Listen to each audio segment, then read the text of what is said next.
Hi అందరికీ నమస్కారం. Welcome back to సత్యాగ్రహి. ఈ వీడియో చూసే మన సబ్స్క్రైబర్లకు ఒక డౌట్ ఉండొచ్చు, మన ఛానల్లో కంటిన్యూస్ గా వీడియోస్ రావట్లేదు ఏంటి అని చెప్పేసి. దానికి నేను ఇచ్చే సమాధానం ఏంటంటే, ఇక మీదట డే బై డే మాత్రం ఖచ్చితంగా ఒక వీడియో వస్తుంది, అది మాత్రం గ్యారంటీ. కాబట్టి ఇక డైరెక్ట్ గా పాయింట్ లోకి వెళ్ళిపోదాం. మామూలుగా ఏ మనిషి అయినా సరే తన జీవితంలో ఖచ్చితంగా ఒక చోట స్ట్రక్ అయిపోతాడు, అంటే జీవితం అక్కడ ఆగిపోతుంది అనమాట. అలాంటి సమయంలో మనం ఏం చేయాలంటే ఖచ్చితంగా జీవితాన్ని రీస్టార్ట్ చేయాలి. అలా ఎలా చేస్తాం అనేది ఈ రోజు మన టాపిక్. ఇంకా డైరెక్ట్ గా వీడియోలోకి వెళ్లే ముందు మీరు గనక మన ఛానల్ కి ఫస్ట్ టైం వస్తే దయచేసి సబ్స్క్రైబ్ చేసి బెల్ ఐకాన్ ప్రెస్ చేయండి. ఎందుకంటే మన ఛానల్లో వచ్చే ఇలాంటి అద్భుతమైన వీడియోలు మీరు అస్సలు మిస్ అవ్వకూడదు. కాబట్టి ఇంకా డైరెక్ట్ గా పాయింట్ కి వస్తే, ప్రతి మనిషి తన జీవితంలో ఏదో ఒక చోట తన అనుకున్నట్లు జరగక అక్కడే స్ట్రక్ అయిపోయి ఉంటాడు. నిజం చెప్పాలంటే, ఇప్పుడు మనం ఒక బిజినెస్ పెట్టామనుకోండి, ఆ బిజినెస్ లో లాస్ రావటం, ఉదాహరణకి మనం ఒక పెద్ద చదువు చదివామనుకోండి, ఆ చదువుకి ఉద్యోగం రాకపోవటం, ఇంకా ముఖ్యంగా మనం ఒక జీవిత లక్ష్యాన్ని పెట్టుకొని పరిగెడుతున్న ప్రాసెస్ లో మన లక్ష్యాన్ని మనం చేరుకోలేక అక్కడే నుంచి ఆలోచించడం. అలాంటి సమయంలో ఏ మనిషి అయినా ఏం చేయాలంటే, ఫస్ట్ ఆఫ్ ఆల్ లైఫ్ ని రీస్టార్ట్ చేయాలి. అంటే ఒక్కసారి మీ జీవితాన్ని మళ్ళీ అక్కడి నుంచి స్టార్ట్ చేయాలి. సరే, నేను స్టార్ట్ చేద్దాం అనుకుంటున్నాను. అది ఎలాగంటే, ఫస్ట్ ఆఫ్ ఆల్ మీరు చేయాల్సిన పని ఏంటంటే, మీ జీవితాన్ని ప్రాపర్ గా అనాలిసిస్ చేసుకోవడం. అంటే ఇప్పుడు మీరు ఒక జర్నీ స్టార్ట్ చేశారు కదా, నేను జీవితంలో ఇది సాధించాలి అని చెప్పేసి. అలా అప్పటి నుంచి ఇప్పుడు మీరు ఓడిపోయి రోడ్డు మీద నుంచున్నంత వరకు మీరు ప్రాపర్ గా ఏం చేశారు, ఏ తప్పులు చేశారు, ఏం ఒప్పులు చేశారు, ఎందుకు నేను జీవితంలో ఓడిపోయానని చెప్పేసి ప్రాపర్ గా మీ జర్నీని మీరు అనాలిసిస్ చేసుకోవాలి. అలా అనాలిసిస్ చేసుకున్న తర్వాత అందులో మీకు కొన్ని తప్పులు తెలుస్తాయి. ఆ తప్పులు మీరు జీవితంలో మళ్ళీ చేయకూడదు కదా, అందుకని మీరు మీ జీవితాన్ని ప్రాపర్ గా అనాలిసిస్ చేసుకోవాలి. మన జీవితంలో మనం ఓడిపోవడానికి 100 కారణాలు ఉంటాయి. అందులో మన ఫ్రెండ్స్ అవ్వచ్చు, లేకపోతే మన కుటుంబ సభ్యులు అవ్వచ్చు. నిజం చెప్పాలంటే, మన జీవితంలో మనం ఓడిపోవడానికి మనం కూడా కారణం కావచ్చు. కాబట్టి మనం తప్పు చేస్తే మనల్ని మనం మార్చుకుందాం, మన ఫ్రెండ్స్ తప్పు చేస్తే వాళ్ళని కొంచెం మార్చడానికి ట్రై చేద్దాం, వాళ్ళు మారకపోతే వాళ్ళని అక్కడే వదిలేద్దాం. కుటుంబ సభ్యులు ఏదన్నా మనం డిస్టర్బ్ చేస్తున్నారా, సరే వీళ్ళ మాటలు పట్టించుకోకూడదు అని చెప్పేసి మన పని మనం చేసుకుంటూ పోతాం. ఇలాగా మీ జర్నీని మీరు ప్రాపర్ గా అనాలిసిస్ చేసుకోగలిగితే ఆల్మోస్ట్ మీరు 50% మీరు అనుకున్న పనిలో మీరు సక్సెస్ అయినట్టే.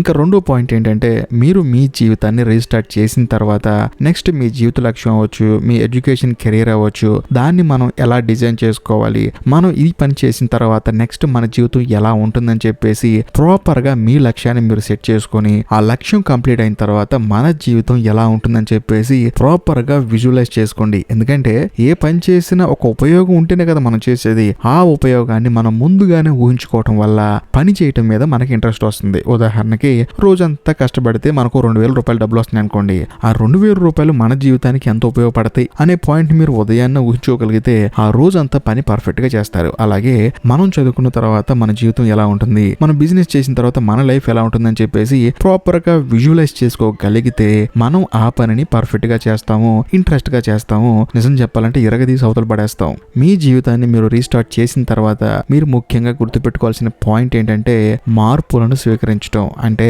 జీవితంలో వచ్చే మార్పుల్ని ఖచ్చితంగా స్వీకరించి తీరాలి. ఎందుకంటే అప్పటి వరకు మనం చూసిన జీవితం లాగా మన జీవితం ఉండదు. మనం కష్టపడేటప్పుడు, మనం ఒక పని చేసేటప్పుడు, ఒక బిజినెస్ స్టార్ట్ చేసినప్పుడు, మనం చదువుకునేటప్పుడు, లేదా ఒక కొత్త రకం ఉద్యోగాన్ని మనం చేయాలని చెప్పి మనం ఒక నిర్ణయం తీసుకున్నప్పుడు మనకి ఇంతకు ముందున్న జీవితానికి ఇప్పుడు జరగబోయే జీవితానికి చాలా చేంజ్లు వస్తాయి. వాటన్నిటిని స్వీకరించి వాటిని ఎదుర్కొని వాటిని మనం మనకు అలవాటయ్యేలా చేసుకోవాలి. అలా చేసుకోవటం వల్ల ఆల్మోస్ట్ మనం 99% సక్సెస్ అయినట్టే. ఎందుకంటే ఏ మనిషి అయినా సరే తన కంఫర్ట్ జోన్ నుంచి బయటకు వచ్చి కష్టపడటం మొదలు పెడితే ఖచ్చితంగా సక్సెస్ అవుతారు. నిజం చెప్పాలంటే, ఒక మనిషికి డబ్బులు కావాలి, ఒక మనిషికి 100 కోట్లు ఉన్నప్పుడు తను కష్టపడటం ఎందుకు, కానీ ఆ 100 కోట్లను కూడా పనంగా పెట్టి బిజినెస్ స్టార్ట్ చేస్తే అది ఖచ్చితంగా 1000 కోట్లు అవుతుంది కదా. సో తన కంఫర్ట్స్ అన్ని వదిలేకొని తన దగ్గర ఉన్న 100 కోట్లతో బిజినెస్ చేయబట్టే కదా 1000 కోట్లు సంపాదించింది. అలాగే మన దగ్గర ఉన్న శక్తిని కూడా మంచం మీద పడుకొని రీల్స్ చూడటం కాకుండా ఆ ఎనర్జీని కాస్త యూజ్ చేసుకొని దాన్ని మనీగా కన్వర్ట్ చేస్తే మన జీవితం బాగుంటుంది. ఇంకా చెప్పాలంటే మన ఫిజికల్ కూడా చాలా బాగుంటాం. కాబట్టి